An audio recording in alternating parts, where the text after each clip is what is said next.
El Consejo Mexicano de Asuntos Internacionales presenta Coyuntura Comexi. En el episodio de hoy, Francia y sus concurrentes crisis. Una conversación con el Dr. Mario Ojeda Reba, investigador del Centro de Investigaciones sobre América Latina y el Caribe de la UNAM y miembro de la Unidad de Estudio y Reflexión Europa Plus.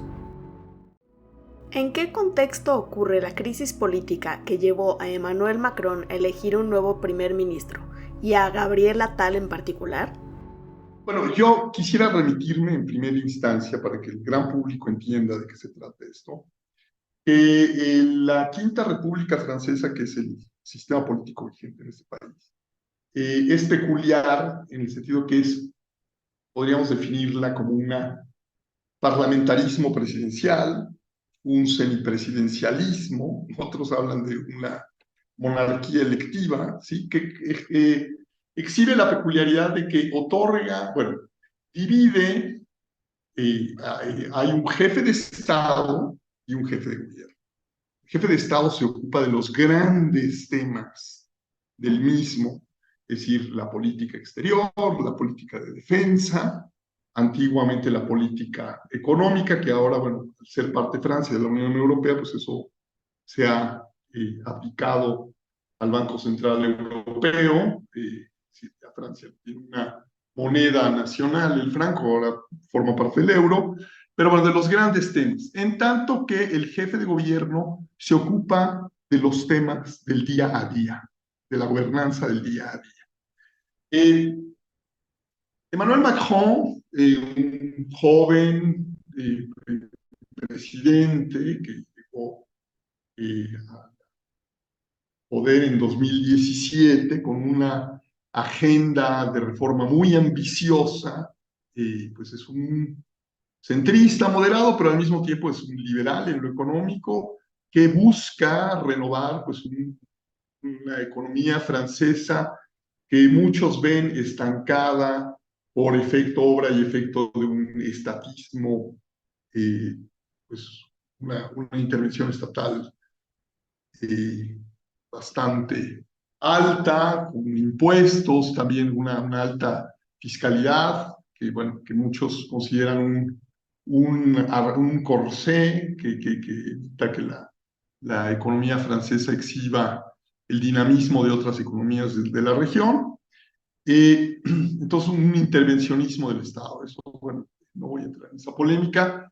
Lo cierto es que él, bueno, considera que hay una serie eh, de situaciones del estado de bienestar vigente en Francia que son ya insostenibles, que son inviables económicamente. El tema de las pensiones. Sabemos que Francia tiene, pues,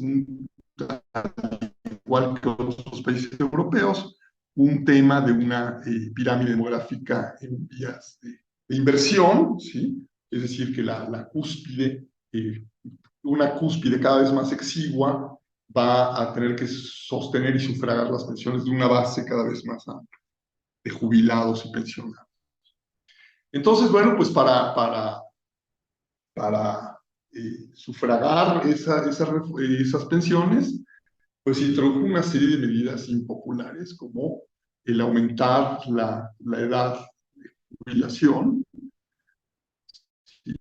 Lo cual, bueno, provocó un descontento. Las medidas que ha tomado, como el alza de los precios de los carburantes, que han afectado a ciertas clases medias bajas, ¿no? En particular el diésel, en las zonas rurales, sobre todo, bueno, que dio lugar a este movimiento de los chalecos amarillos, ¿no? El gilet jaune, que pues solo Francia en manifestaciones tremendas durante la pandemia y después.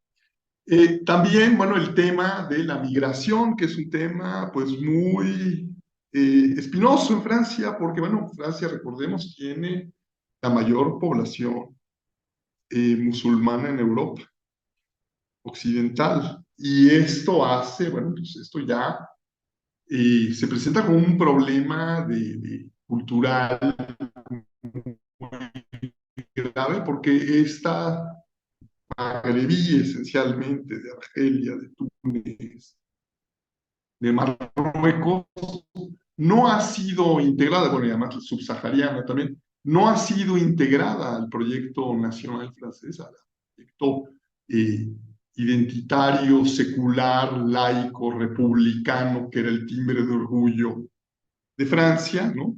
Y ha creado pues unos cinturones de marginación terribles en suburbios de las grandes metrópolis francesas, que también han dado lugar a los atentados terroristas, a una gran anomia, a motines y disturbios recurrentes por parte de estos jóvenes que no están integrados a la vida nacional francesa, etcétera, etcétera.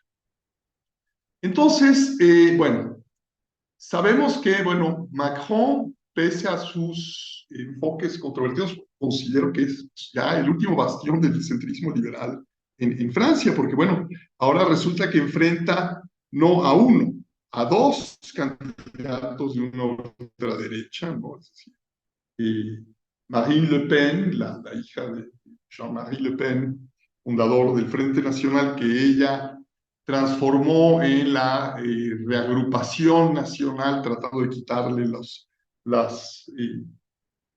filos más agudos a la identidad pues, fascista para muchos del partido de su padre, tratando de proyectar una imagen de moderación, pues sigue siendo pues, una candidata de extrema derecha que está a favor de la expulsión de los migrantes sin mayor trámite, bueno, una serie de cosas, además, que ya estas generaciones no son migrantes, ya son franceses de pleno derecho, o de hecho, no sé si de pleno derecho, pero lo son, y bueno, que también sacar a Francia de la Unión Europea, sacar a Francia del euro, erigir barreras proteccionistas, etcétera, etcétera.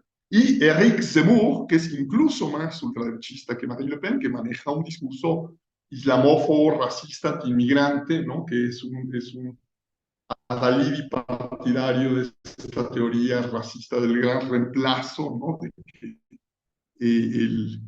los europeos blancos van a ser reemplazados por los africanos y por los musulmanes, ¿no? Este temor a la Eurabia que se cierne, según él nos dice en sus ensayos apocalípticos. Y por otro lado también amenazada por una ultraizquierda delirante, encabezada por Mélenchon, que es Jean-Luc Mélenchon, que es también pues una persona que se quedó anclada en una izquierda rancia de los años 70, como Jeremy Corbyn en Reino Unido, ¿no? Estatismo ultranza, incluso, bueno, ha manejado también un discurso antisemita con el tema del conflicto entre Israel y Hamas, etcétera, etcétera, que forma parte de esta deriva tan preocupante. Recordemos que bueno, decía yo que la Quinta República Francesa establece la dualidad entre un jefe de Estado, que son los grandes temas, y de un jefe de gobierno, que es el que se ocupa de los temas del día a día. Estaba, bueno, a partir de su reciente triunfo, Macron delegó, bueno, nombró como jefa de gobierno a Elisabeth Borne, que es una tecnócrata, una ingeniera civil, ingeniera de caminos, que fue, bueno, pues que ascendió los escalones de la administración francesa por sus conocimientos técnicos más que por sus dotes políticas, pero demostró ser una buena negociadora.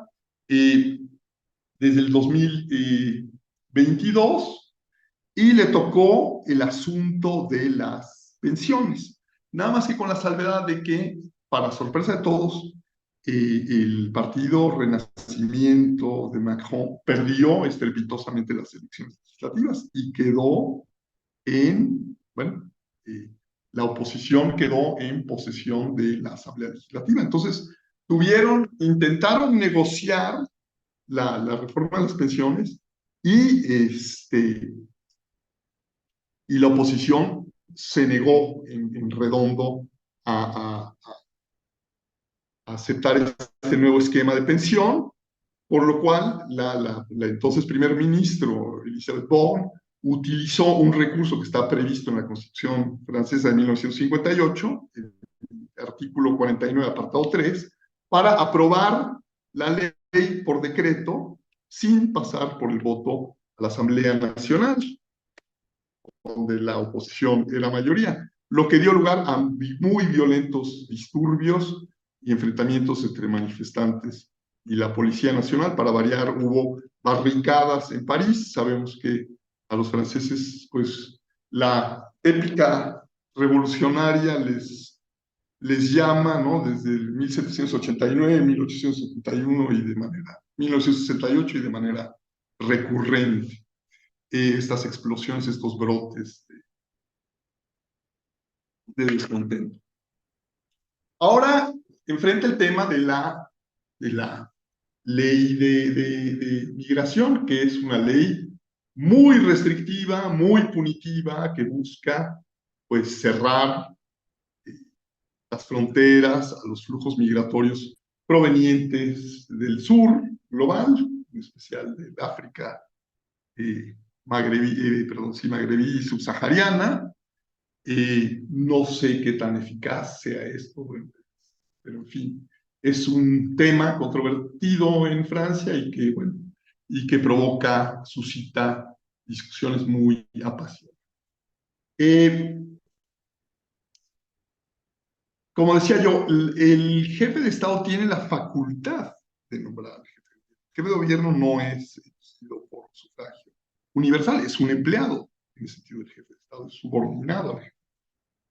Y yo siento que Elizabeth Borne había sufrido un desgaste brutal y que Macron quiere, en este segundo tramo del quinquenio, que lo tendrá en el poder hasta el 2027, cuando tendrá que abandonar el poder porque ya no hay reelección posible para él, cambiar la narrativa, retomar la iniciativa que había perdido a mano de las oposiciones de ultraderecha y de extrema izquierda. Y para eso nombra a este joven Gabriel Attal, jefe de gobierno, que ha tenido una carrera meteórica desde el 2017, es decir, es un joven de 34 años escasos, primer jefe de gobierno bueno, de 34 años en Francia, jovencísimo, que, digo, tuvo un ascenso espectacular desde el 2017, es decir, cuando tenía 27 años ya era el portavoz de En Marche, que era el partido creado ex profeso en torno a la candidatura de Emmanuel Macron a la presidencia, y luego, bueno, fue ascendiendo los escalones de la administración pública de manera meteórica hasta ser nombrado ministro de Educación Nacional, el más joven ministro de Educación Nacional en los anales de la historia francesa. Y ahora presidente. Pues que busca proyectar una imagen juvenil, una imagen de renovación, una imagen de modernidad, ¿sí? Muchos muchos observadores y analistas han resaltado no solo su juventud, sino, bueno, el que es homosexual abiertamente declarado, de los 9 políticos mundiales que ejercen gran influencia a nivel mundial que es gay. Y los orígenes judíos, lo cual también ha dado pie a que tanto las extremas derechas como las extremas izquierdas lo ataquen con invectivas homófobas o judeófobas también. Ahora, es importante porque él ya, al ser nombrado primer ministro, pues se perfila como el gran candidato del centrismo francés para la elección de 2027, que se perfila pues muy polarizada, muy polarizante, y que muchos ya temen desde ahora que sea en la que arrase Marine Le Pen y que llegue finalmente, que sea el fin del cordón sanitario en Francia y que llegue al poder finalmente la ultraderecha a Francia, lo cual pues muchos temen, no solo dentro de Francia, porque podría significar también el fin de la Unión Europea, si esta señora cumple sus amenazas más extremas. Entonces, bueno, pues esto lo perfila, digo, estamos obviamente a 3 años, es a 3 años y medio, porque esa elección será en mayo del 2027, pero bueno, se perfila ya desde ahora como el gran candidato del centrismo francés para enfrentar a la eh, ultraderecha. Bueno, y digo, llama también la atención porque recordemos que pues, el compañero de fórmula de Marine Le Pen, Jordan Bardella, es incluso más joven que Attal, nació en septiembre del 95, es decir, estamos hablando de alguien que tiene apenas eh, eh, 29 años, eh, que podría ser, bueno, el compañero de fórmula de Marine Le Pen en los comicios del 27. Obviamente, bueno, pues es prematuro, pero también, bueno, eso le puede dar el fogueo necesario para proyectarse como la gran figura de un centrismo que sería ayuno de grandes figuras para enfrentar el desafío de Marine Le Pen. Recordemos que las fuerzas políticas tradicionales de la Quinta República Francesa, los republicanos gaullistas y los socialistas se desfondaron en las elecciones del 2017 y peor aún en las del 2022, que fueron reducidos pues a la ignominia, ¿no? A la práctica inexistencia, ¿no? Se volvieron fuerzas marginales. Entonces, bueno, todos aquellos antiguos gaullistas y socialistas emigraron en masa a este partido En Marche, que luego se volvió la République En Marche, y luego Renaissance, el Renacimiento, que es el partido de Macron, y que, como digo, es el último bastión del centro liberal de Francia. Añadiría también el hecho de que este año tendrán lugar las elecciones europeas. Y ahí desde ahora se perfila que la reagrupación nacional, el Rassemblement Nacional de Marine Le Pen, se alce con la mayoría de los escaños, de los euroescaños del Parlamento Europeo.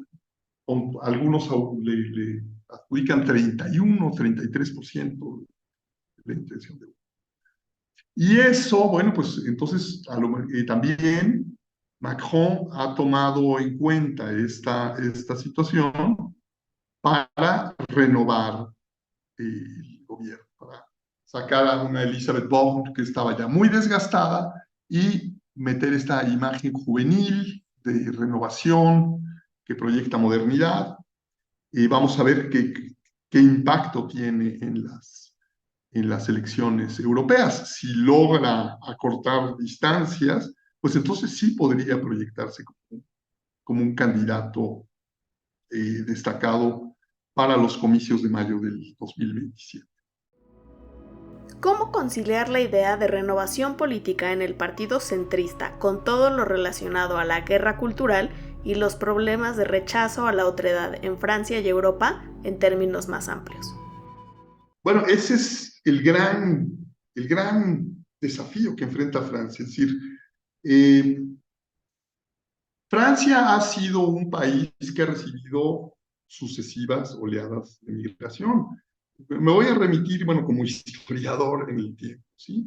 Después de la guerra, entre el fin de la guerra franco-prusiana de 1870 a 1871, al principio de la Primera Guerra Mundial, la gran obsesión francesa fue su estancamiento demográfico. Es decir, ya desde el fines del siglo XIX, Francia tuvo un problema de déficit demográfico, de crecimiento. En aquel entonces, bueno, recordemos en las consideraciones estratégicas de los altos mandos militares, ¿sí? Se consideraba que para formar un ejército, un país podía, por medio de la conscripción, pues reclutar al 10% de su población masculina, ¿sí? Entonces, bueno, una Francia que hacia el 1871 tenía una población de menos de 40 millones, enfrentaba el desafío de una Alemania unificada que tenía una población de 60 millones. Entonces, es decir, los alemanes podían armar un ejército de 6 millones y los franceses apenas de 4 millones. Entonces, alentaron la migración de los belgas, que fueron a las minas del carbón, alentaron la migración de italianos, alentaron la migración de españoles, de yugoslavos, etcétera, bueno, de armenios, de rusos, la gran migración después de la revolución bolchevique, etcétera, y fueron integrados, ¿no? Bueno, incluso yo hasta me burlo, ¿no? Como los franceses pues, ya se apropiaron culturalmente de figuras señeras de otros países, ¿no? Pablo Ruiz Picasso no es Pablo Ruiz Picasso, es Picasso, ¿no? Igor Stravinsky es Stravinsky, Amedeo Modigliani es Modigliani, etcétera, ¿no? Es decir, los hicieron suyos. Estoy hablando de 3 emigrantes que hicieron suyos, ¿no? Como si fueran franceses, y mucha gente los cree franceses, ¿no? Eh, eh, en fin. Y fue un crisol exitoso el modelo republicano, porque pues, tenía un modelo de educación nacional, de un modelo de educación nacional pública, gratuita, laica y obligatoria, donde había una religión cívica que era el canto a la marsellesa y los honores a la bandera tricolor, y la revolución, el 14 de julio, libertad, igualdad. Sí. Con la llegada en la posguerra de la migración magrebí, pues ese modelo saltó por los aires porque no los armenios, los italianos, los españoles, los yugoslavos, qué bueno que hablaste de guerra cultural, no, trato de evitar el tema, no quiero autocensurarme tampoco, pero bueno, ese es un hecho cierto y lapidario. Es decir, pues los españoles católicos se adaptaron fácilmente a un país mayoritariamente católico, los católicos belgas otro tanto, los italianos, incluso, bueno, los ortodoxos rusos y armenios también, mal que bien, pero, pues, no, con los musulmanes fracasó estrepitosamente este modelo, pues las poblaciones de acogida, la población receptora y la población recién llegada, se vieron con mutua sospecha y hostilidad.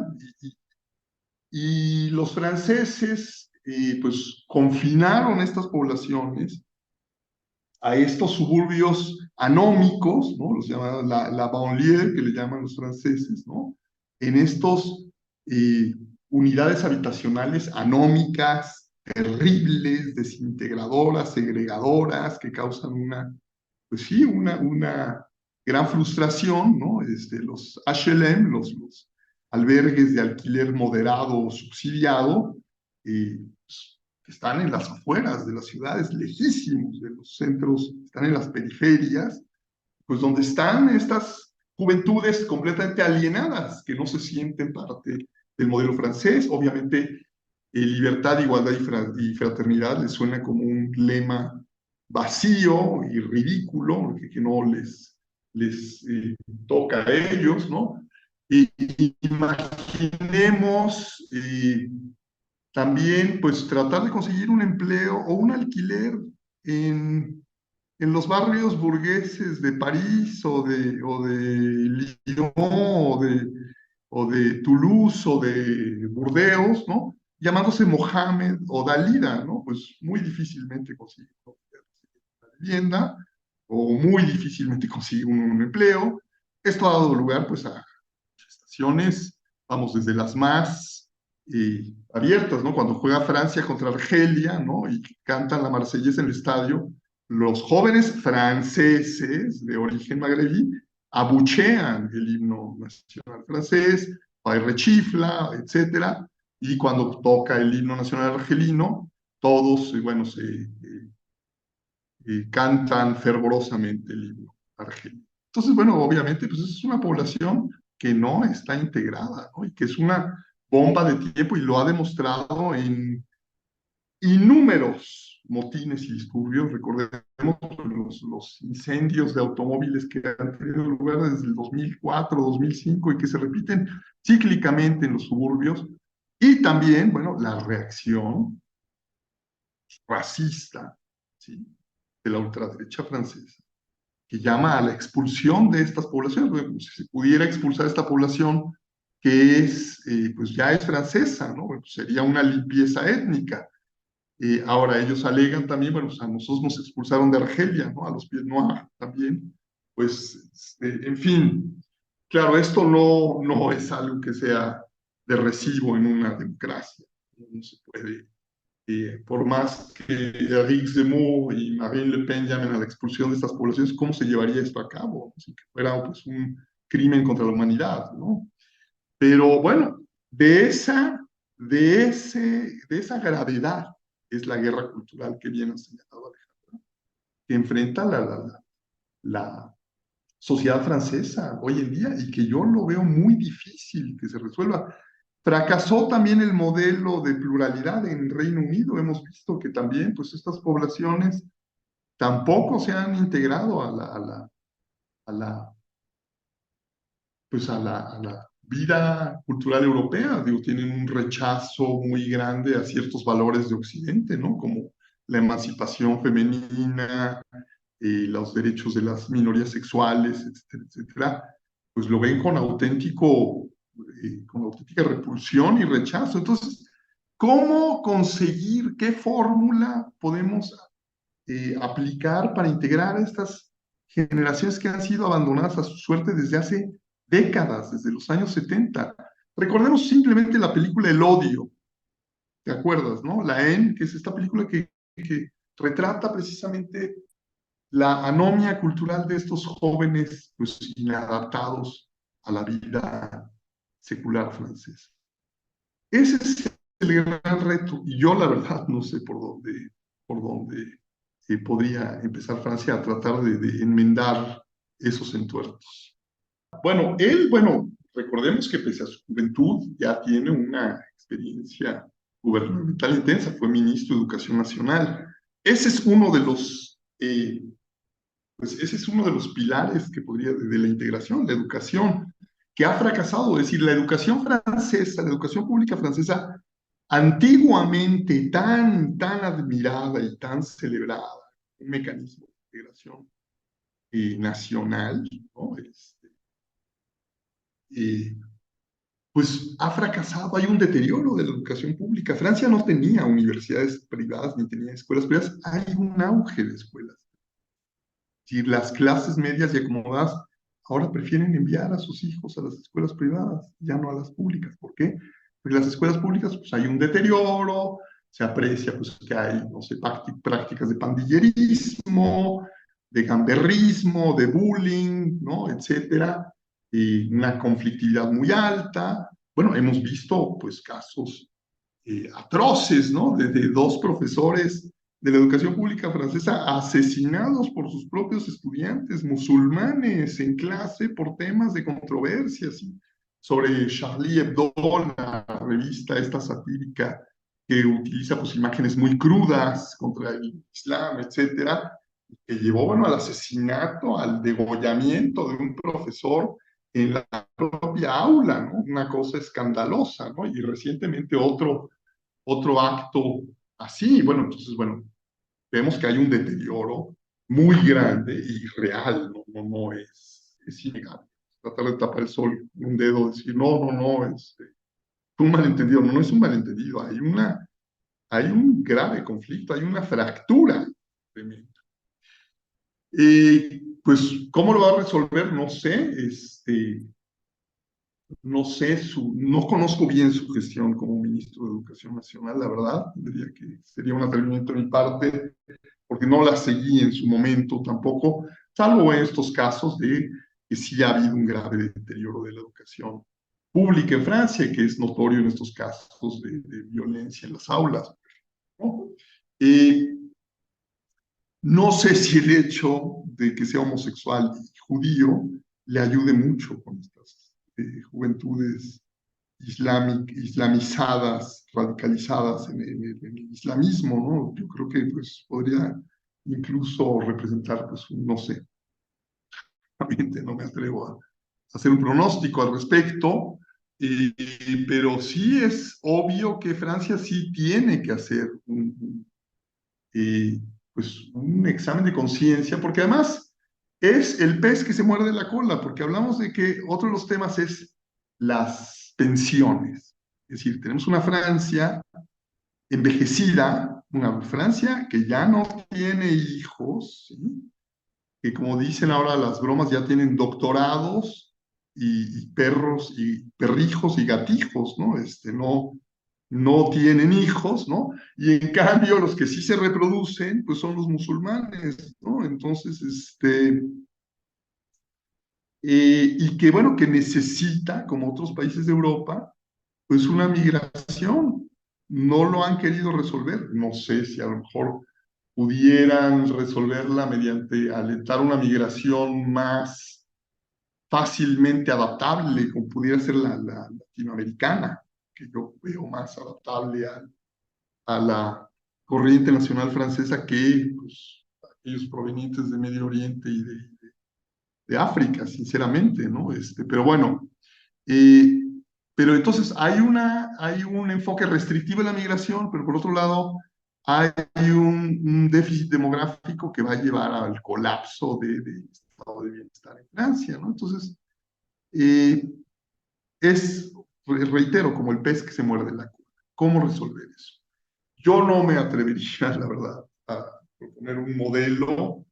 eh, Creo que pues la radicalización islamista también pues hace difícil, ¿no? Es decir, porque estos mensajes que antes no se permitían crucifijos en las aulas, no se permitía la ostentación de símbolos religiosos, ahora a estos jóvenes alineados les parece como un insulto a su identidad también. Entonces, no sé si lo vivan como algo favorable o como más bien algo adversarial, ¿no? Entonces, me declaro lego en la materia y me declaro pesimista. En este contexto cultural, además del rechazo a la otredad y de complejidad sobre la herencia colonial, ¿qué puede significar esta renovación política en el gobierno para la relevancia de Francia en África, especialmente en el Sahel, donde se han observado manifestaciones de franco rechazo a la presencia francesa? Bueno, obviamente sí está pagando Francia las culpas de su pasado colonial, es decir, y está pagando también las culpas de pues, haber alentado una migración pues, eh, que desempeñó los trabajos meniales que los franceses no quisieron llevar a cabo, ¿no? Y que pues creó una subclase que no ha sido integrada.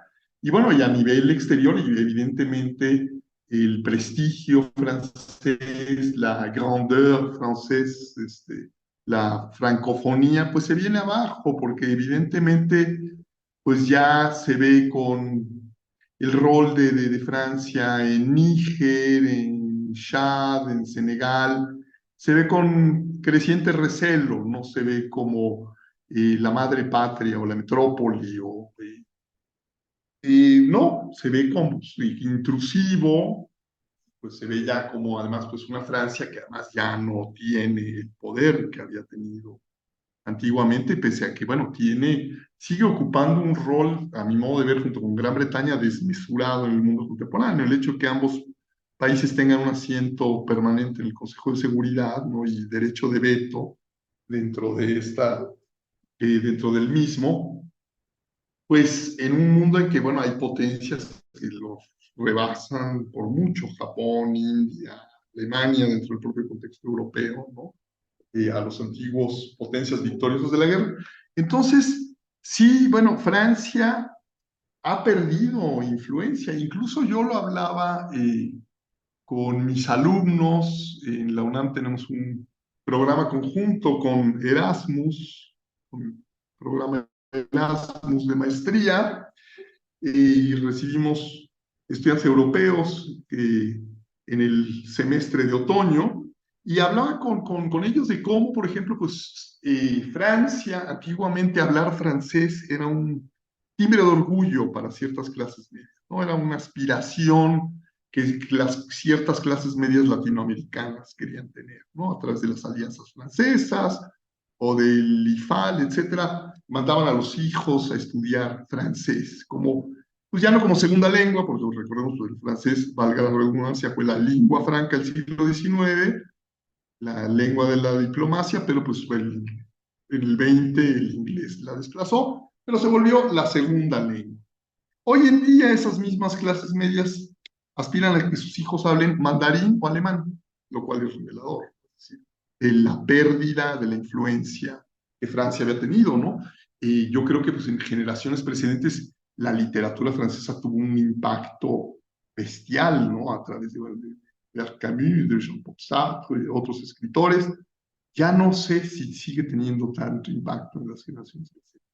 El cine francés, ¿no? Desde la Nouvelle Vague, etcétera, que impactó a las generaciones del 68 y subsiguientes, yo creo que tampoco, que ha perdido ya impacto frente a otros países que han sabido vender su soft power, su poder suave o poder blando de mejor manera, bueno, países incluso que jamás hubiéramos imaginado, como Corea del Sur, ¿no? Por ejemplo, con su pop coreano que impacta a las juventudes, ¿no?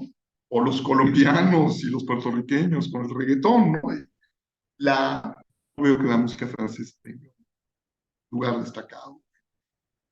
Entonces, se han ido quedando, pues, en sus, incluso, bueno, ahora ya cosas que antiguamente eran parte de su poder suave, ¿no? Como la gastronomía, el foie gras, que antes era considerado una delicadeza gastronómica, ahora muchos lo ven como un acto de barbarie, de tortura contra los gansos, ¿no?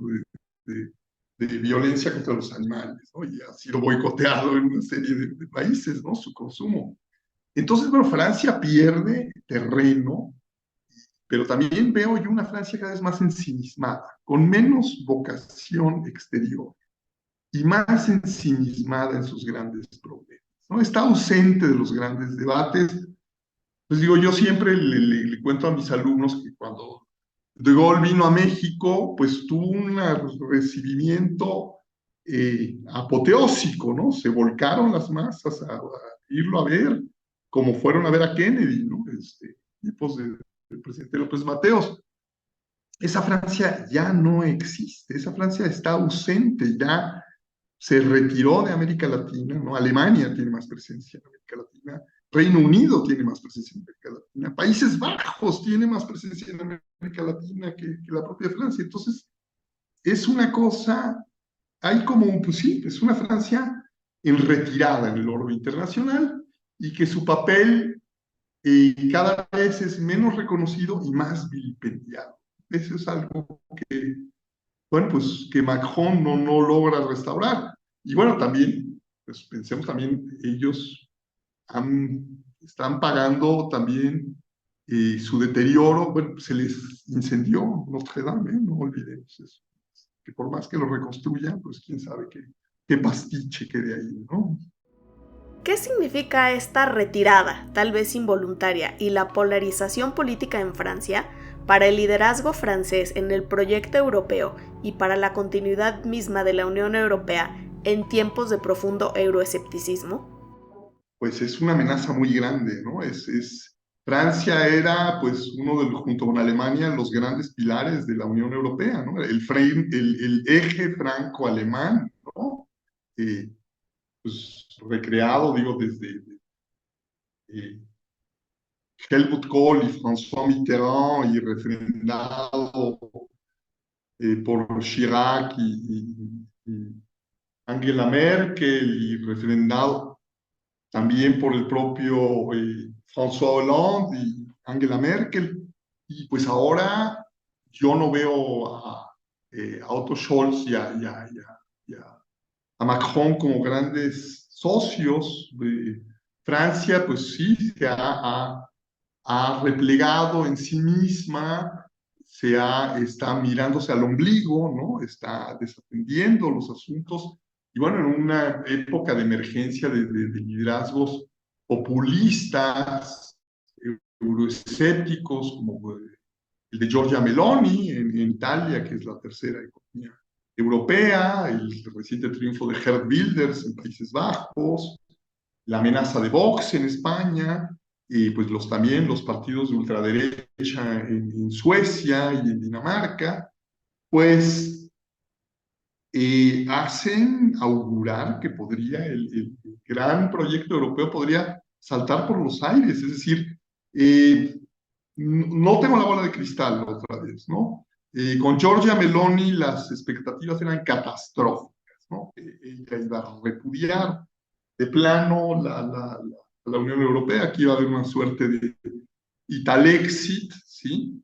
Pues bueno, con la mella que eso hubiera provocado, ¿no? A la Unión Europea, que Italia hubiera abandonado la Unión Europea, y imaginemos, ¿no? Corazón mismo del proyecto, ¿no? De los fundadores. Eh, y vimos que, bueno, que una vez en el poder, Giorgia Meloni se moderó y abandonó algunas de sus políticas o de sus amenazas más fanfarronas y de sus paladronadas, las hizo a un lado y, bueno, ha moderado su discurso y su práctica. Muchos vislumbran que eso podría ser el caso de Marine Le Pen, ¿no? Que una vez el poder ya se moderara. Otros temen que no, que llevase su deriva delirante a los hechos, ¿no? Entonces, si esas amenazas que ella profirió de dejar la Unión Europea, de abandonar el euro, de revivir el franco francés, de erigir barreras proteccionistas, pues eso sería pues el fin de la Unión Europea, porque pues Alemania también ante tantos socios díscolos, bien podría decir, pues miren, yo me importa un bledo, ¿no? Me dedico a comerciar con China y con la India y ahí se ven, ¿no? Y fin de la historia, ¿no? Eh, y digo, y si Alemania pues se sale de la Unión Europea, pues no sé qué ya sería eso, pues un muñón, ¿no? Sería una cosa pues ya sin ninguna trascendencia, eh, sin ninguna importancia.